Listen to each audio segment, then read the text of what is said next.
¿Quieres organizar mejor tu tiempo, estimular tu imaginación, mejorar tu concentración, tener una conexión profunda con la historia?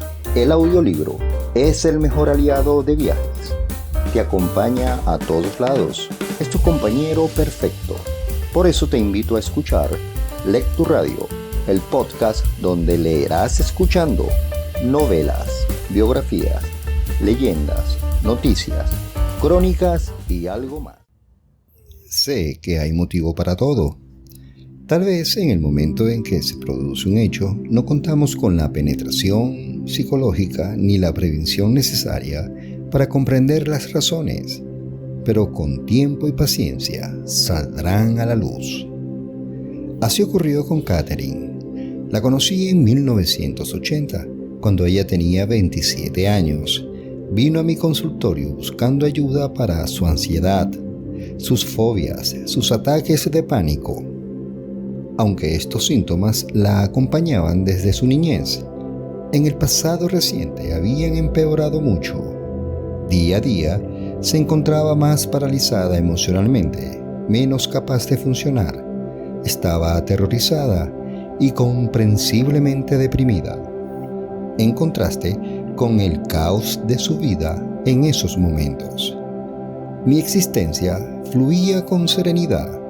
Tenía un matrimonio feliz y estable, 2 hijos pequeños y una carrera floreciente.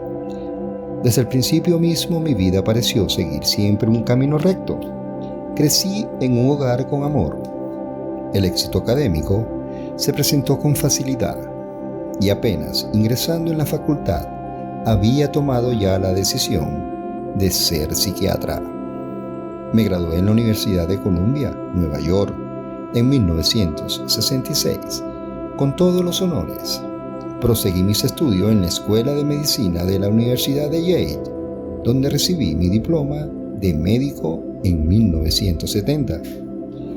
Después de un internado en el Centro Médico de la Universidad de Nueva York, volví a Yale para completar mi residencia como psiquiatra. Al terminarla, acepté un cargo en la Universidad de Pittsburgh. 2 años después, me incorporé a la Universidad de Miami para dirigir el Departamento Psicofarmacológico. Allí logré renombre nacional en los campos de la psiquiatría biológica y el abuso de drogas. Tras 4 años, fui ascendido al rango de profesor asociado de psiquiatría y designado jefe de la misma materia en un gran hospital de Miami, afiliado a la universidad. Por entonces ya había publicado 37 artículos científicos y estudios de mi especialidad. Los años de estudio disciplinado habían adiestrado mi mente para pensar como médico y científico, moldeándome en los senderos estrechos del conservadurismo y profesional. Desconfiaba de todo, aquello que no se pudiera demostrar según métodos científicos tradicionales. Tenía noticias de varios estudios de parapsicología que se estaban realizando en las universidades importantes de todo el país, pero no me llamaban la atención. Todo eso me parecía descabellado en demasía. Entonces, conocí a Catherine. Durante 18 meses utilicé métodos terapéuticos tradicionales para ayudarla a superar sus síntomas. Como nada parecía causar efecto, intenté la hipnosis. En una serie de estados de trance, Catherine recuperó recuerdos de vidas pasadas que resultaron ser los factores causantes de sus síntomas. También actuó como conducto para la información procedente de entes espirituales altamente evolucionados, y a través de ellos reveló muchos secretos de la vida y de la muerte. En pocos y breves meses, sus síntomas desaparecieron y reanudó su vida, más feliz y en paz que nunca. En mis estudios no había nada que me hubiera preparado para algo así. Cuando estos hechos sucedieron, me sentí absolutamente asombrado. No tengo explicaciones científicas de lo que ocurrió. En la mente humana hay demasiadas cosas que están más allá de nuestra comprensión. Tal vez Catherine, bajo la hipnosis, pudo centrarse en esa parte de su mente, su consciente que acumulaba verdaderos recuerdos de vidas pasadas. Tal vez utilizó aquello que el psicoanalista Carl Jung denominó inconsciente colectivo, la fuente de energía que nos rodea y contiene los recuerdos de toda la raza humana. Los científicos comienzan a buscar estas respuestas. Nosotros como sociedad podemos beneficiarnos mucho con la investigación de los misterios que encierran el alma, la mente, la continuación de la vida después de la muerte y la influencia de nuestras experiencias en vidas anteriores sobre una conducta actual. Obviamente, las ramificaciones son limitadas, sobre todo en los campos de la medicina, la psiquiatría, la teología y la filosofía. Sin embargo, la investigación científicamente rigurosa de estos temas está todavía en mantillas. Si bien se están dando grandes pasos para descubrir esta información, el proceso es lento y encuentra mucha resistencia, tanto por parte de los científicos como de los legos. A lo largo de la historia, la humanidad siempre se ha resistido al cambio y a la aceptación de ideas nuevas. Los textos históricos están llenos de ejemplos. Cuando Galileo descubrió las lunas de Júpiter, los astrónomos de su época se negaron a aceptar su existencia e incluso a mirar esos satélites, pues estaban en conflicto con las creencias aceptadas. Así ocurre ahora entre los psiquiatras y los terapeutas, que se niegan a examinar y evaluar las consideraciones o pruebas reunidas acerca de la supervivencia tras la muerte física y sobre los recuerdos de vidas pasadas. Mantienen los ojos bien cerrados. Este libro es mi pequeña contribución a la investigación en el campo de la parapsicología, sobre todo en la rama que se refiere a nuestras experiencias antes del nacimiento y después de la muerte. Cada palabra de lo que aquí se va a contar es cierta. No he agregado nada y solo he eliminado las partes repetitivas. He alterado ligeramente la identidad de Catherine para respetar su intimidad. Me llevó 4 años decidirme a escribir sobre lo ocurrido. 4 años reunir valor para aceptar el riesgo profesional de revelar esta información, nada ortodoxa. De pronto, una noche mientras me duchaba, me sentí impedido a poner esta experiencia por escrito.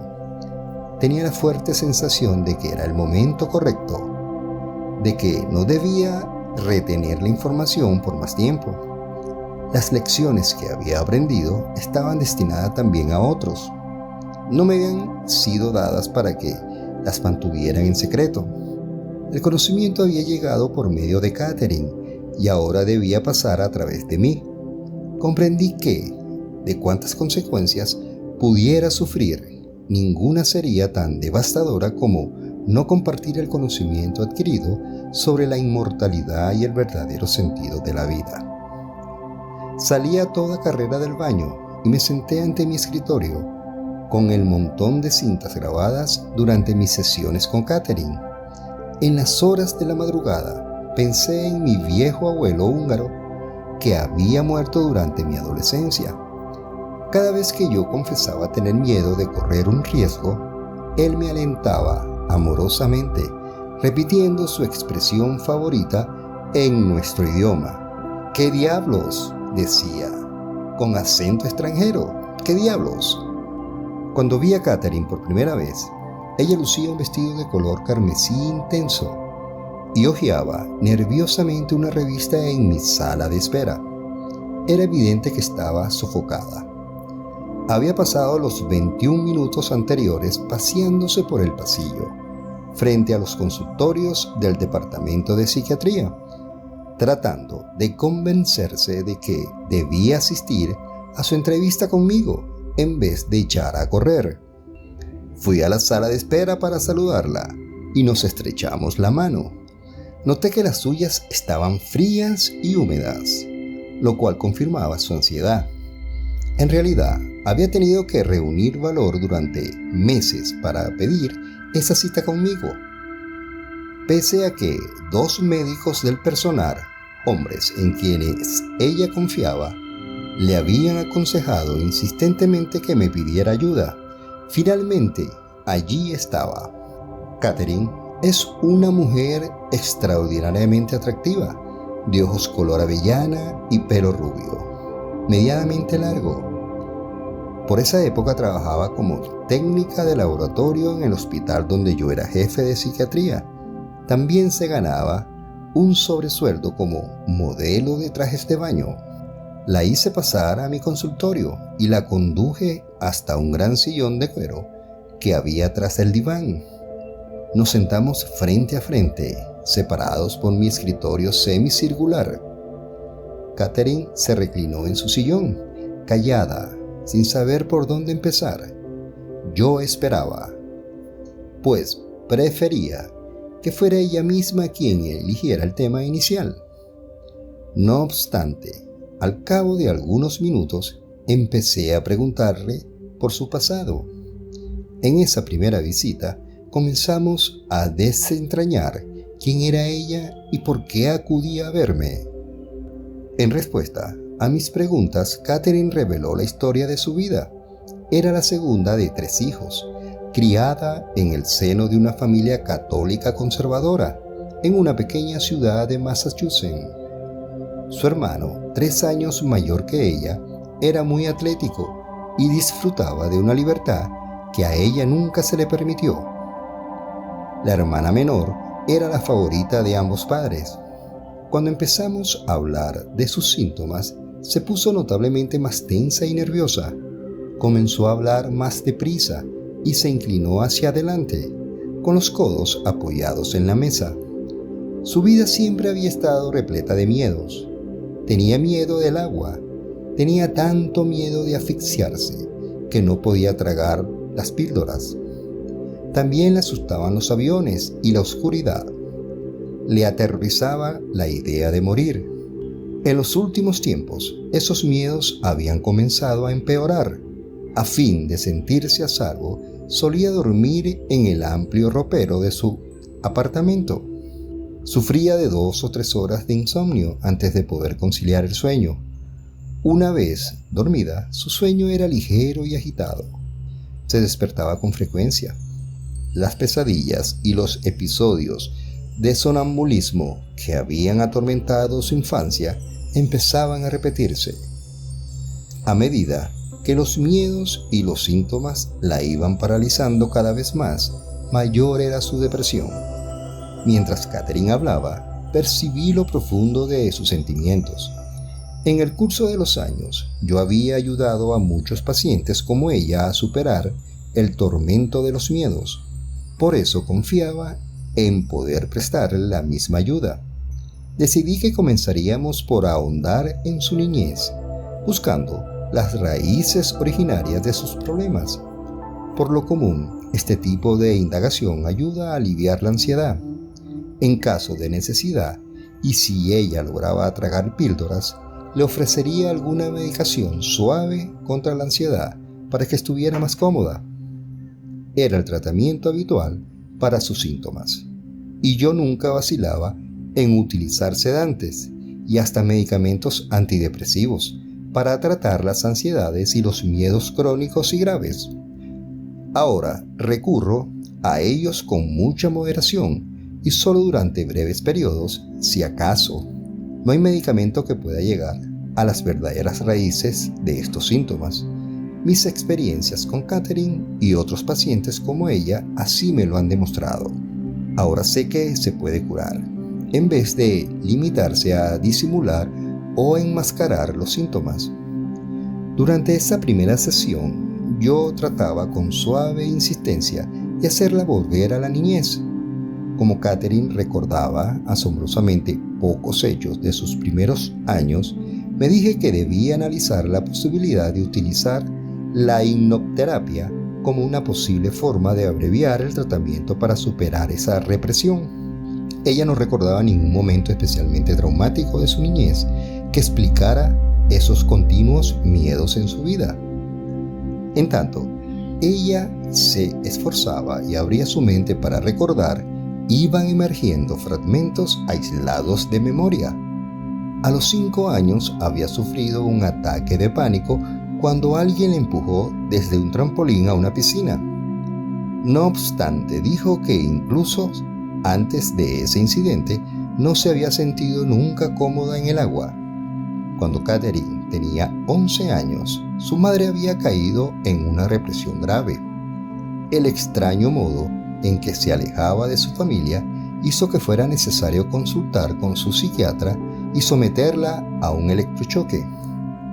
Debido a este tratamiento, su madre le costaba recordar cosas.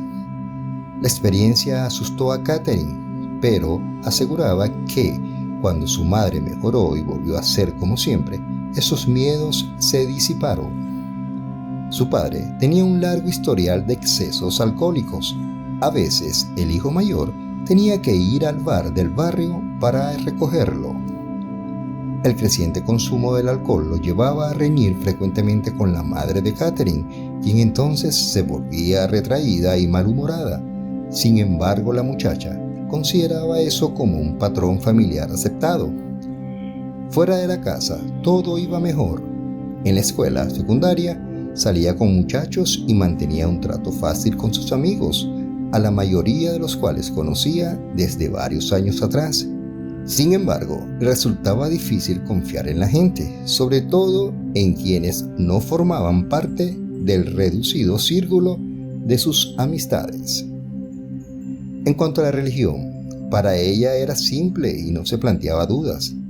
Se le había enseñado a creer en la ideología y las prácticas católicas tradicionales, sin que ella pusiera realmente en tela de juicio la verdad y validez de su credo. Estaba segura de que si una era buena católica y vivía como era debido, respetando la fe y sus ritos, sería recompensada con el paraíso. Si no, sufriría el purgatorio o el infierno. Un dios patriarcal y su hijo se encargaban de esas decisiones definitivas. Más tarde descubrí que Katherine no creía en la reencarnación. De hecho, sabía muy poco de ese concepto, aunque había leído algo sobre los hindúes. La idea de la reencarnación era contraria a su educación y su comprensión. Nunca había leído sobre temas metafísicos u ocultista, porque no le interesaban en absoluto. Estaba seguro de sus creencias. Terminaba la escuela secundaria. Katherine cursó 2 años de estudios técnicos que la capacitaron como técnica de laboratorio. Contando con una profesión y alentada por la mudanza de su hermano a Tampa, Katherine consiguió un puesto en Miami, en un gran hospital asociado con la Universidad de Miami, ciudad a la que se trasladó en la primavera de 1974, a la edad de 21 años. La vida de Katherine en su pequeña ciudad había sido más fácil que la que tuvo que llevar en Miami. Sin embargo, le alegraba haber escapado a sus problemas familiares. Durante el primer año que pasó allí, conoció a Stuart, un hombre casado, judío y con 2 hijos, diferente en todo de los hombres con quienes había salido. Era un médico de éxito, fuerte y emprendedor. Entre ellos había una atracción irresistible, pero las relaciones resultaban inestables y tempestuosas. Había algo en él que despertaba las pasiones de Katherine, como si la hechizara. Por la época en que ella inició la terapia, su relación con Stuart iba por el 6º año y aún conservaba todo su vigor, aunque no marchara bien. Katherine no podía resistirse a él, aunque la trataba mal y la enfurecía con sus mentiras, sus manipulaciones y sus promesas rotas. Varios meses antes de su entrevista conmigo, Katherine había sufrido una operación quirúrgica de las cuerdas vocales, afectadas por un nódulo benigno. Estaba ansiosa antes de la operación, pero al despertar en la sala de recuperación se encontraba absolutamente aterrorizada. El personal de enfermería se esforzó horas enteras por calmarla, Después de reponerse en el hospital, buscó al doctor Edward Poole. Ed era un bondadoso pediatra a quien Catherine había conocido mientras trabajaba en el hospital. Entre ambos surgió un entendimiento instantáneo que se fue convirtiendo en estrecha amistad. Catherine habló francamente con Ed, le contó sus temores, su relación con Stuart y su sensación de estar perdiendo el control de su vida. Él insistió en que pidiera una entrevista conmigo, personalmente, no con alguno de mis asociados. Cuando Ed me llamó para ponerme al tanto de ese consejo, agregó que, por algún motivo, le parecía que solo yo podía comprender de verdad a Catherine, aunque los otros psiquiatras también tenían una excelente preparación y eran terapeutas capacitados. Sin embargo, Catherine no me llamó. Pasaron 8 semanas. Como mi trabajo como jefe del departamento de psiquiatría me absorbe mucho, olvidé la llamada de Ed. Los miedos y las fobias de Catherine empeoraban. El doctor Frank Acker, jefe de cirugía, la conocía superficialmente desde hacía años y solía bromear con ella cuando visitaba el laboratorio donde trabajaba. Él había notado su desdicha de los últimos tiempos y percibido su tensión. Aunque había querido decirle algo en varias oportunidades, vacilaba. Una tarde, mientras iba en su coche a un hospital apartado donde debía dar una conferencia, vio a Catherine, que volvía en su propio automóvil a casa, cercana a ese pequeño hospital. Siguiendo un impulso, le indicó por señas que se hiciera a un lado de la carretera. «Quiero que hables ahora mismo con el Dr. Weiss», le gritó por la ventanilla. «Sin demora». Aunque los cirujanos suelen actuar impulsivamente, al mismo Frank le sorprendió su rotundidad. Los ataques de pánico y la ansiedad de Catherine iban siendo más frecuentes y duraban más. Empezó a sufrir 2 pesadillas recurrentes. En una, un puente se derrumbaba mientras ella lo cruzaba al volante de su automóvil. El vehículo se hundía en el agua y ella quedaba atrapada, ahogándose. En el segundo sueño se encontraba encerrada en un cuarto totalmente oscuro, donde tropezaba y caía sobre las cosas, sin lograr hallar una salida. Durante mi primera sección con Catherine, yo no tenía la menor idea de que mi vida estaba a punto de trastocarse por completo, de que esa mujer asustada y confundida, sentada frente a mi escritorio, sería el catalizador, ni de que yo jamás volvería a ser el mismo. Esta historia continuará.